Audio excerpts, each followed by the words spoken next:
안녕하십니까. 일리온 리서치입니다. 하여튼 뭐 중국이 지준율 인하했으니까 좋은 거 아닌가? 일단은 좀 반등이 나오지 않을까요? 오늘은 뭐 나오고 있는데 오늘이 아니라 좀 그래도 좀 더 올라가지 않을까? 어떻게 보여? 그 중국 아마 이제 저희 최진영 연구원도 얘기 그건 했어요. 녹음을 했어. 근데 뭐 뷰는 저희도 비슷합니다. 이번 주에 아마 수출 데이터가 이제 나올 거고 중국이 약간 둔화되는 흐름일 거예요. 아마 수출 데이터가 그러니까 이런 거지. 중국 경제가 안 좋아서 지준을 인하했다기보다 네.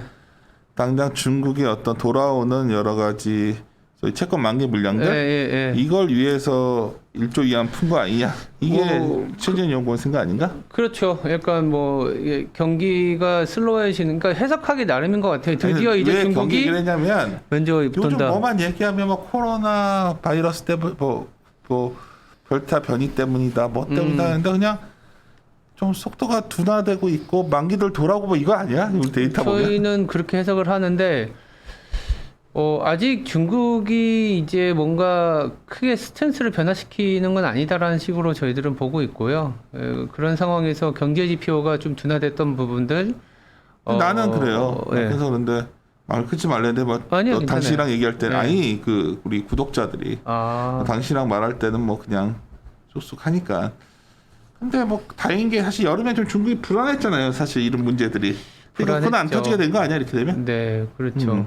하방은 지켜주는 거 아니야? 나 그렇죠. 사실 올 6, 7월에 가장 리스크한 변수 중에 하나가 중국 이러다가 이거 잘 이거 한번 이렇게 출렁이지 않나 했는데 중국이 사실 사회주의 정부여서 그런지 그런 거 잘하는 것 같아 미리미리. 그러니까 뭐 동일한 선상에서 얘기 드리겠지만은 중국도 중소기업하고 그 밑단에 있는 기업들이 최근에 원가나 유가가 워낙 많이 올라오니까 코스트 부담이 있는 거거든요. 코스트 우리가 계속 얘기하는 코스트 부담이 있는 상황에서 이제 어떻게 보면은 위안화 가치도 뭐 최근에 이렇게 많이 흔들린 건 아니지만 달러 대비 약해졌고 거기다가 수출입 데이터를 말씀드린 이유가 결국 수출입이 우리나라도 비슷하지만 매출액에 대한 개념이기 때문에 탑라인이 개선이 좀 떨어진 상황에서 코스트는 올라오고 거기다가 이제 환율도 우호적이지 않으다 보니까 앞으로도 우호적이지 않을 가능성이 높다고 생각을 했는지 이제 중국 입장에서는 이제 그런 약간 한계 기업까지는 아니더라도 중소기업이나 이런 애들한테 롤오버 리스크를 조금만 다운시켜주는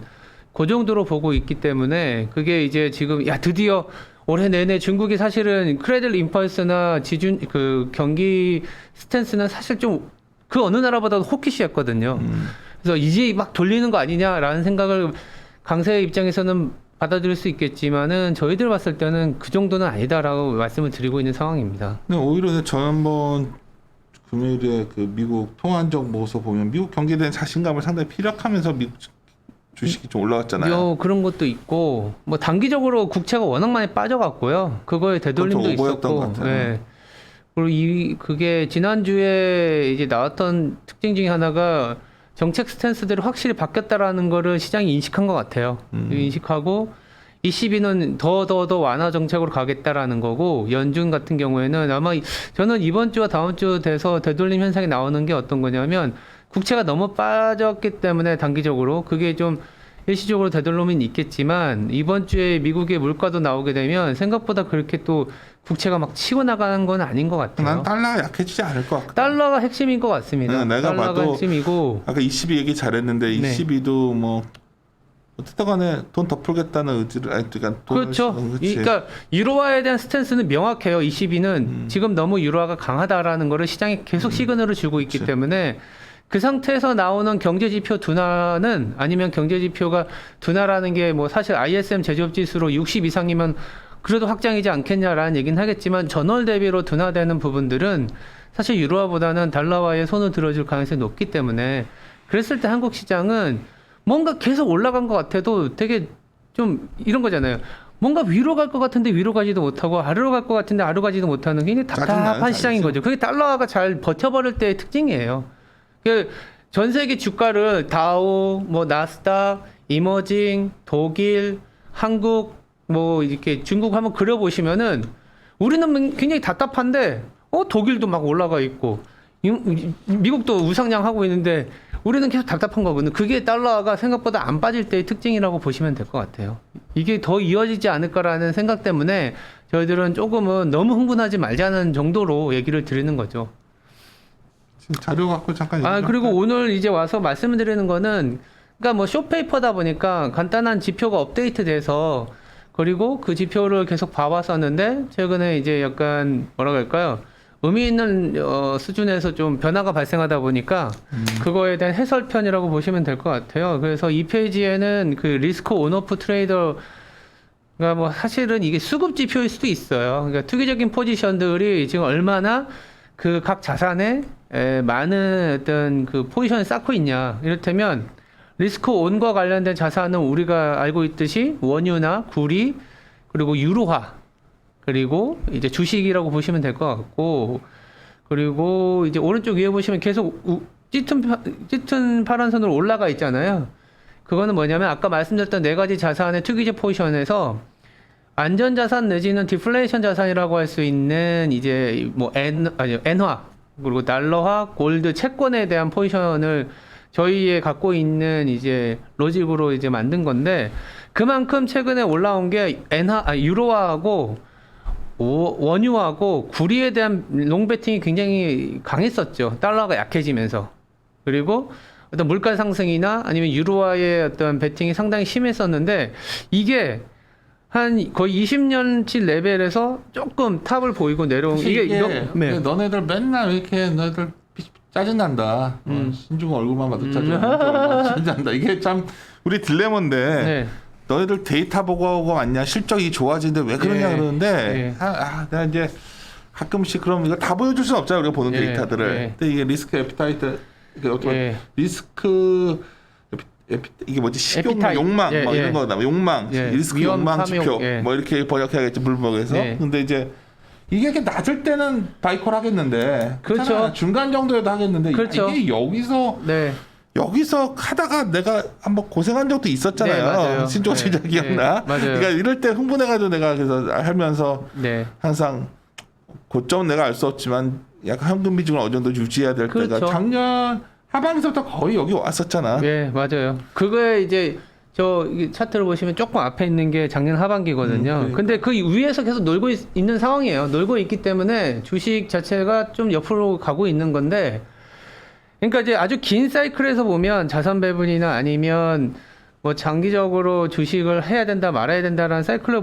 보면은 밑에 내려왔을 때 해야 되는 게 맞아요. 밑에 내려왔을 때 강하게 주식을 사고 위에 올라왔을 때는 철저히 저희들이 계속 최근에 말씀드리는 거는 유동성이나 그래도 경기 하방에 대한 리스크가 당장은 안 보이니까 이제 뭐 소위 말하는 주식에서도 뭐 퀄러티라든지 아니면 약간 작은 종목 중에 그나마 시장에서 좀 소외되었다가 최근에 실적 시즌에서 뭐 밸류에이션이나 성장성이 나올 수 있는 종목으로 회피한다든지 이런 식으로 말씀드릴 수밖에 없는 이유가 다들 좀 인플레이션 베팅, 경제 지표 좋아질 거 뭐 이런 것들에 대한 얘기들을 다 하고 거기다가 포지션도 어느 정도 실어놨기 때문에 그런 상황이라면 오히려 아이디어는 그 반대편에 있는 것들에 대한 내용들을 해야 되지 않겠냐라는 그런 상황이에요. 그래서 이게 짧아 보여도 이게 아까 말씀하신 것처럼 바바박 뛰어갖고 저 위에 있는 게 작년 하반기거든요. 왼쪽 오른쪽에 슈팅이 좀 나왔다 생각한 거지. 그렇죠. 거의 더 갔지. 더 갔는데 더 옆으로 갔는데 여전히 롱베이팅이나 뭐 인플레이션 압력이 커질 것이다, 유로화가 더 좋아질 것이다, 구리로 인한 경기 회복이 더 될 것이다라는 베팅이 상당히 많이들 진행이 되고 있는데 지난주부터 조금씩 또 이게 내려오기 시작하더라고요. 유로화 베팅도 좀 추천해. 달러에 대한 생각도 좀 강해진 것 같고 ECB가 이거 별거 아닐 수도 있는데 원래 이 정책의 변화에서 말 한마디에 대한 것들을 좀 해석을 잘해야 되거든요. ECB가 그동안에 인플레이션에 대해서 어떤 식으로 얘기했냐면 closed but below 2%라 그래서 2%와 가깝지만 조금은 낮은 수준으로 인플레이션을 제어하겠다라는 생각을 갖고 있었어요. 2003년 이후로요. 근데 거의 18년, 거의 20년 만에 2%를 물가 목표치로 바꾸겠다. 인플레이션을 어쩌면 좀 약간 용인을 하는 이 얘기가 나왔다라는 자체는 메르켈 물러나서 그런 거 아니야?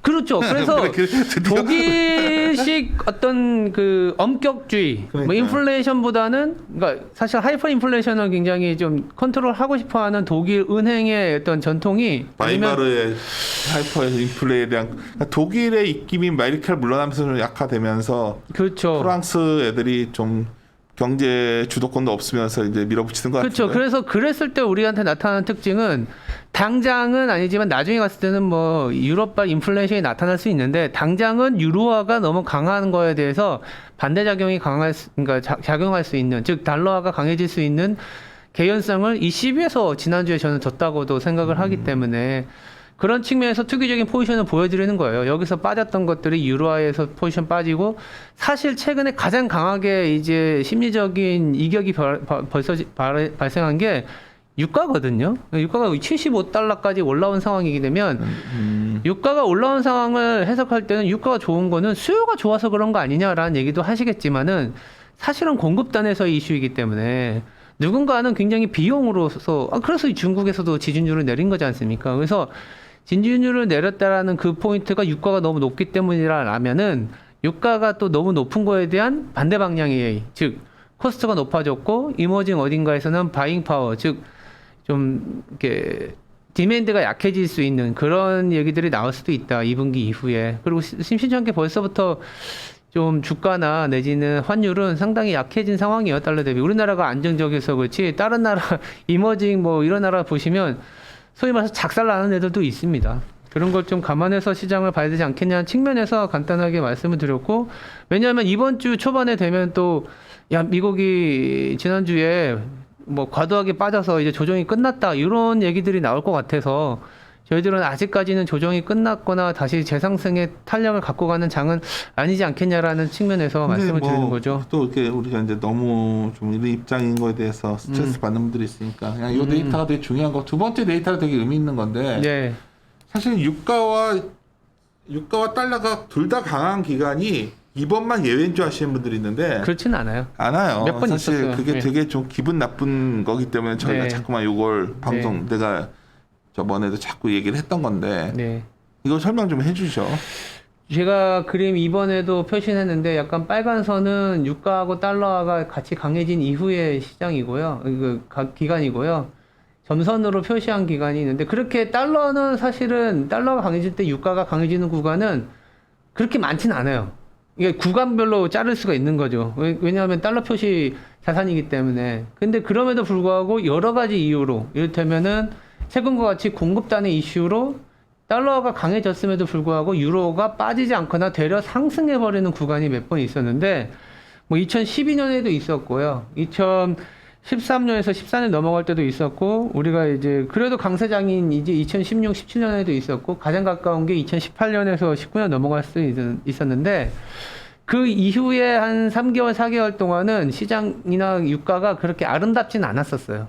그러니까 유가와 달러가 사실은 같이 강세를 갔는데, 나중에 달러가 이겼냐, 유가가 이겼냐라는 약간 유치적인 발언을 하면 유가가 졌어요.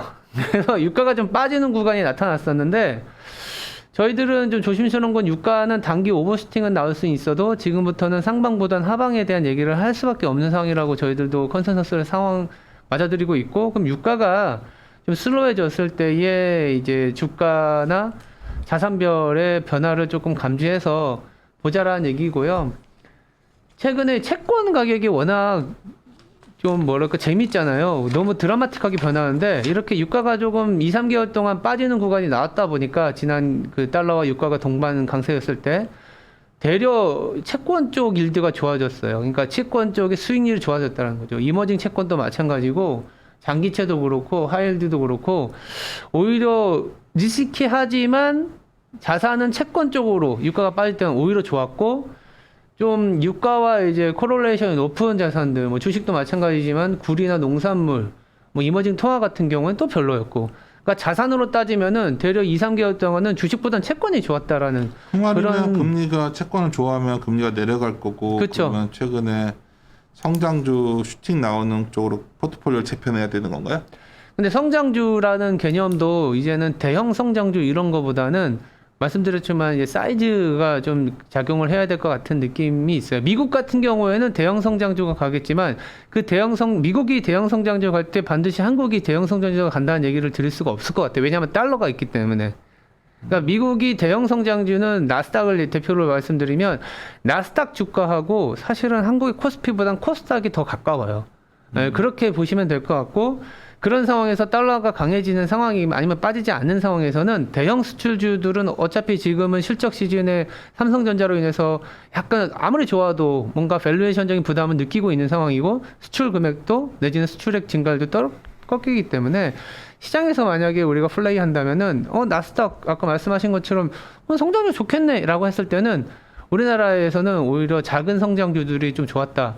이 정도로 말씀을 드릴 수 있을 것 같아요. 많은 분들이 전자를 수수께끼처럼 생각하는데 너무 간단한 얘기예요. 저희가 그쵸. 저는 신종시장 오니까 생각나는 게 몇 개월 전부터 계속 삼성전자 ROE랑 PBR 그래프 네, 보여드렸는데 그러니까 사실 2018년에 뭐 어떻게 했다가 단순 비교로 50조 온 거예요 올해.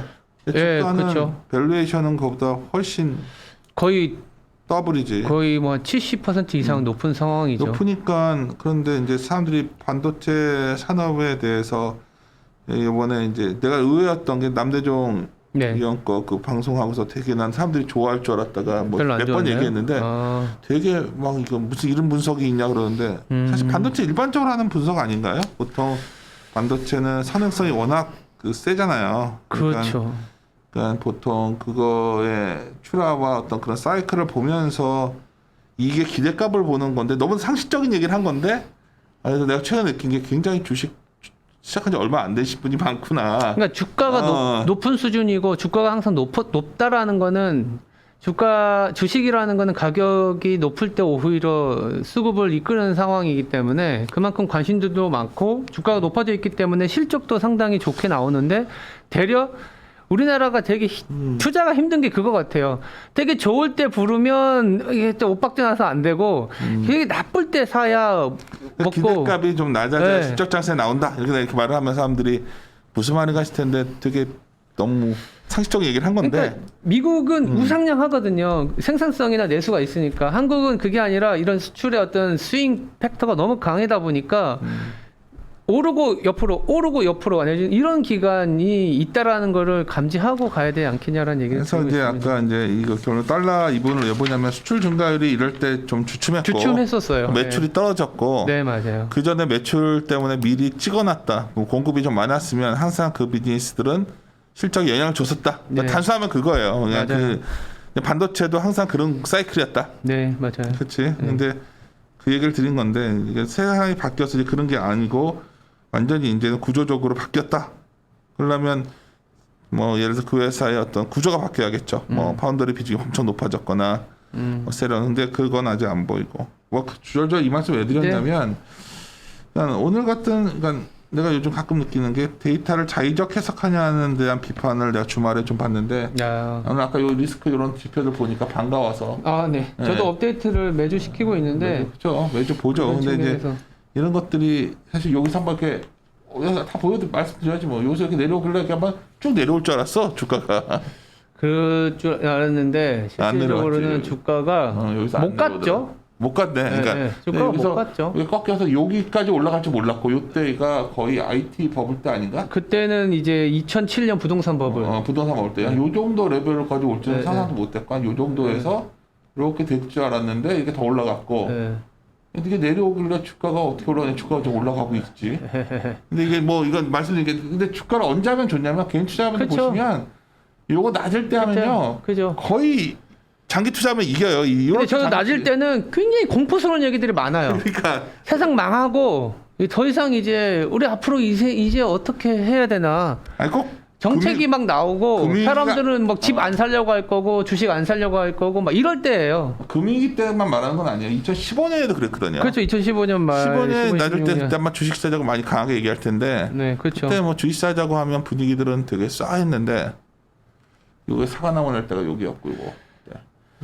근데 참 이게 어렵네. 이게 그러니까 뭐 여기서 사실 세게 콜을 바이콜을 이게 되게 해보고 사이클이 싶다가 긴 것 같아도 2년, 3년 이거 2년에서 3년, 5년 사이클이기 때문에 2년 3년마다 오지 이게. 그러니까 이게 근데 이번에 막 우리가 잘못 보고 안 수도 있어요. 올까라는 고민도 있을 수 있는데 우리가 잘못 보고 이게 옆으로만 계속 가는 시대가 온 건가. 그럴 수도 있겠죠. 근데 강하게 올라가기에는 이게 돈은 놀지 않아서 이게 뭔가 피크가 치면은 또 다른 어떤 그 일드가 이런 쪽으로 자금이 막 움직이기 때문에 저런 상황이 저는 또 올 수 있다고 보고 있어요. 이번에는 다르다라는 우리가 얘기가 좀 중시하는 거 다르더라고요. 보는 거니까 그냥 강조 드린 건데 네. 그냥 이게 참 고민이네 신 팀장. 네. 왜냐면 이게 오늘도 분위기 보니까 다들 오늘부터 시작해서 한 3,500까지 그냥 달려간다 이런 공감대가 좀 강한 것 같아요 지금. 가자. 네, 가자 분위기에서 그래서 전자도 돌고 치고 나가고 뭐 다 이런 분위기인데 뭐 빠질 게 뭐 있냐. 네. 그리고 돈을 코로나가 확산됐으니까 돈을 못 걷어들인다. 네. 코로나 때도 저렇게 올라왔는데 뭐 이런 논리를 하면 또 할 말이 없잖아. 진짜 그렇게 가는 걸 봤었으니까. 코스피 코스닥을 연체 이후에 개인이 거의 70조 샀는데 근데 사실 그렇게 이번 아름다운 장은 장은 아니었기 때문에 올해 장에서 개인의 힘밖에 더 있어요. 개인들이 더 사면 올라가겠지 뭐.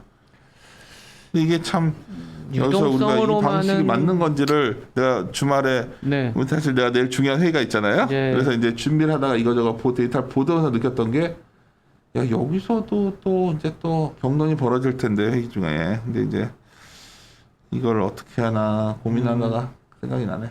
그러니까 많은 분들이 저희가 이렇게 말씀드린 거는 뭐 함께 고민하자를 저는 형식적으로 하는 게 아니라 방금 전까지 신팀장이랑 아침에 얘기하던 거 그대로 전한 거잖아 지금. 네. 그러니까 이 부분인데 그 고민해서 뭐 하냐 답을 달라고 하시네. 답 달라고 답을 바로바로 얘기하는 사람들은 제가 봤을 때 사기꾼이라 생각합니다.